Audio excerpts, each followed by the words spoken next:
Good morning. Boker Tov. How are you? Yes, it's not your imagination. This is take 2 because the sound wasn't working on take 1. So, it's Torah Tuesday. It's Torah Tuesday.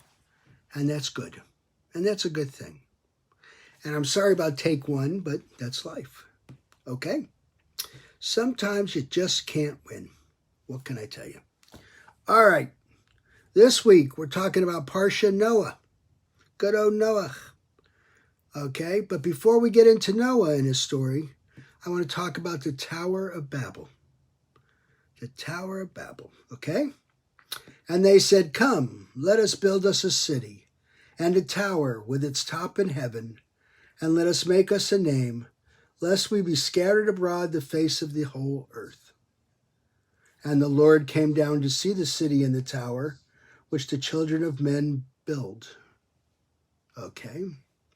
And the Lord said, "Behold, they are one people, and they have all one language. And this is what they began to do.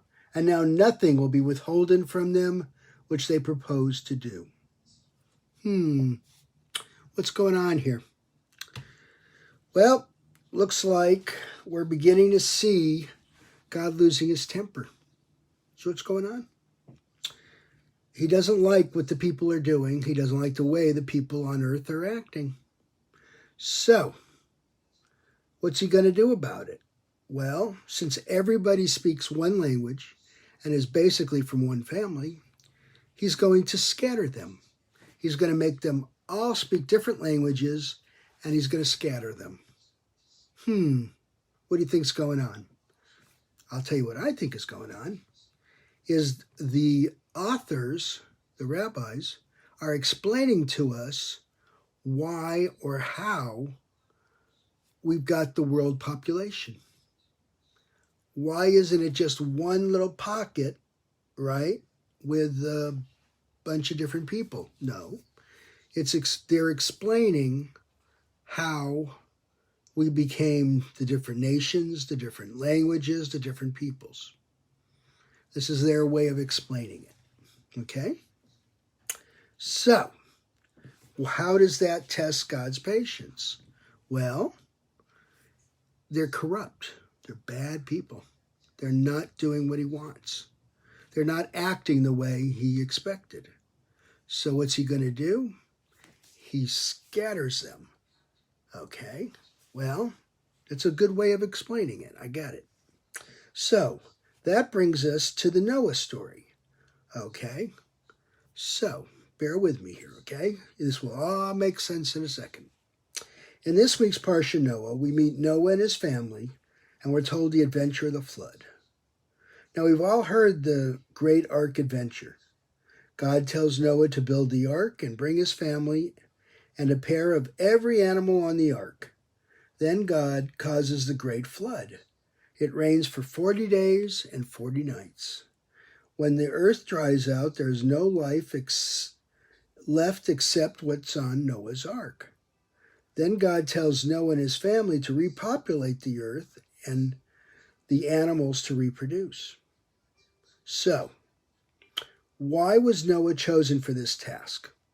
What made Noah so special?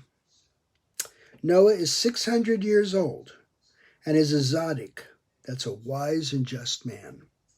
The Parsha goes on to describe him as a man who walked with God. Walked with God? The rabbis tell us that Noah was a respectful and obedient man. He worked hard, treated his family and others well. He could be trusted when the world around him was corrupt. Sound familiar? Just talked about the story of the Tower of Babel. The world had become so corrupt that God decided to cleanse the earth and start over. Noah was told to build an ark and who and what to bring with him. Now, he didn't question. He went to work. He obeyed. Noah doesn't sound like he was brave or wise.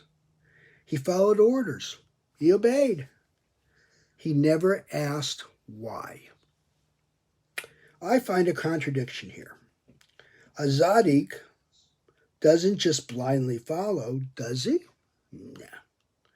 Would a tzaddik just go along with discrimination? Does a tzaddik let the government declare war at will? No, he shouldn't. Shouldn't he question?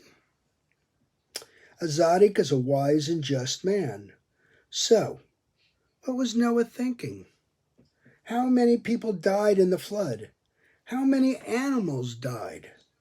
The Parsha doesn't say that Noah was the only good man, only that he was a good man. So God gave us the ability to think. He gave us the ability to reason. He gave us free will. Noah just blindly obeyed.